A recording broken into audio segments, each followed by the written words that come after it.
At 7:12 p.m., a seafoam roller bag played a crash on its own. I'm Jake, intake clerk at the Unclaimed Baggage Center in Scottsboro, Alabama. I spend my days sorting lost suitcases, swapping jokes about college football, and watching strangers' lives spill out of forgotten bags. Most of the time, the work is boring old jackets, broken chargers, a stray taxidermied squirrel. But every year, thousands of pieces never find owners, and they end up on our concrete floor. That's why the next bag mattered more than any other. The warehouse smelled of cheap perfume and old cardboard. The fluorescent lights hummed above rows of pallets, casting a sterile glow on the endless tide of luggage. I was logging a new truck when Trey, a longtime friend and die-hard Auburn fan, backed his rig into Bay 4. I teased him about the upcoming football season while we unloaded the first pallet, breath. Among the sea of plain black duffels, a seafoam green roller caught my eye.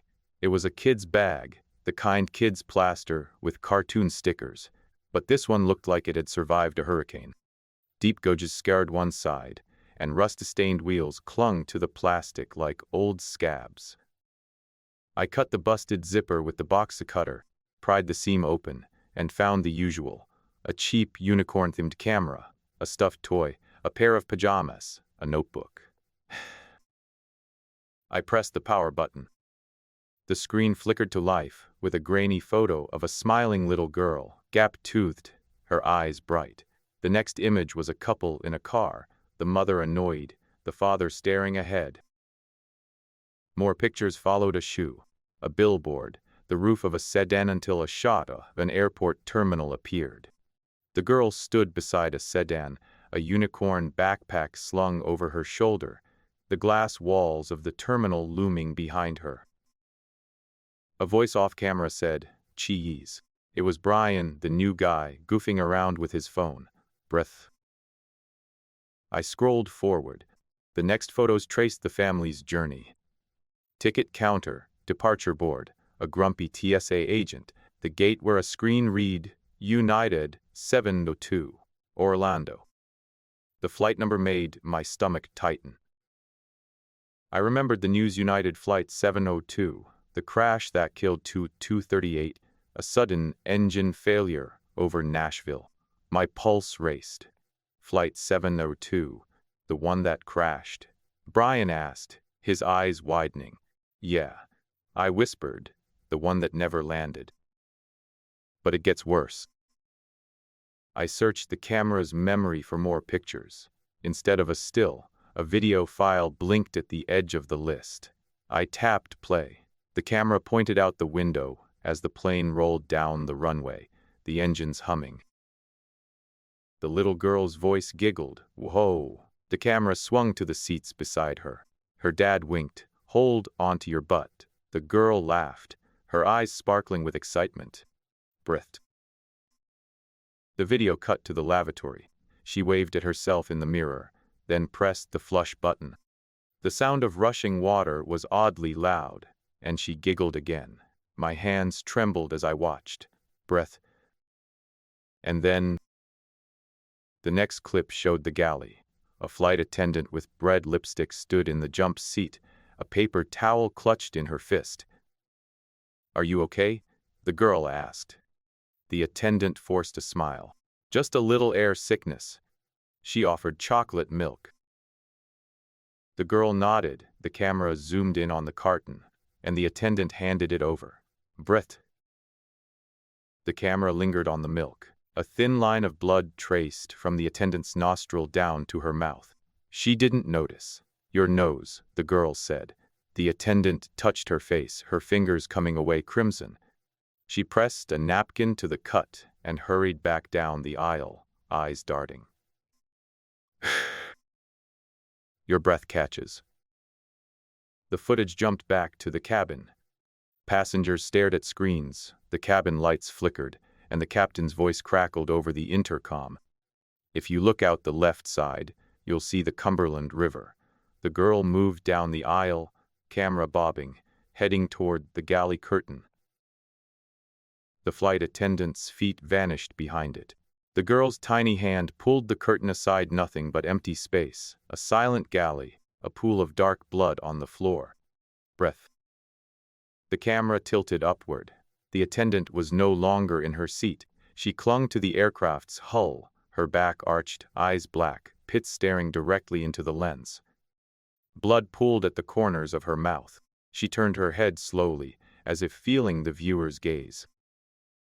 The image snapped, the cabin lurched, oxygen masks dropped, luggage rained, and the screen went white. Breath. That was just the beginning. The video looped back to the runway, the plane lifting off, the girl's laughter echoing. Each replay added a new detail, a passenger's scream, a flash of lightning, the attendant's silhouette morphing into something less human, her limbs stretching like rubber. The footage never ended. It seemed to be a live feed, not a recorded memory. Breath. I slammed the camera shut. The warehouse hummed on around me, forklifts beeping, pallets shifting. I rushed to Shelley, the floor manager, hoping for a protocol. "We don't have one for crash footage," she said, eyes flat. "Never." She shrugged and turned back to the coffee pot. I searched the staging area for the camera. The seafoam bag sat empty, the camera gone. A flight attendant-looking woman in a crisp airline uniform walked in, her badge glinting. She asked for a unicorn camera. Shelley nodded. She said it was hers, sounded awful, kept coughing. The woman left with a cart. The camera vanished with her. Breath. I drove home that night, replaying the images in my mind. The black-eyed attendant still stared at me. The blood, the curtain, the endless loop. Something was wrong with the world outside the warehouse. I Googled Flight 702 again, read the crash report, and felt a cold hand brush my neck. You won't believe what came next. The next morning, the same seafoam bag arrived again, this time with a fresh tag. Unclaimed. Orlando, 07/12/2026. Inside, the camera lay on top of a stack of children's books, its screen dark. I hesitated, then turned it on. The first frame was the same runway, the same girl, the same attendant. The footage had not aged a second. Breath. I realized the bag was a conduit, an object that carried the crash forward each time someone opened it. It was a loop, a cursed replay that never let the tragedy rest. And somewhere, the attendant's black eyes were still watching, waiting for the next curious hand. I quit my shift that week, citing a migraine.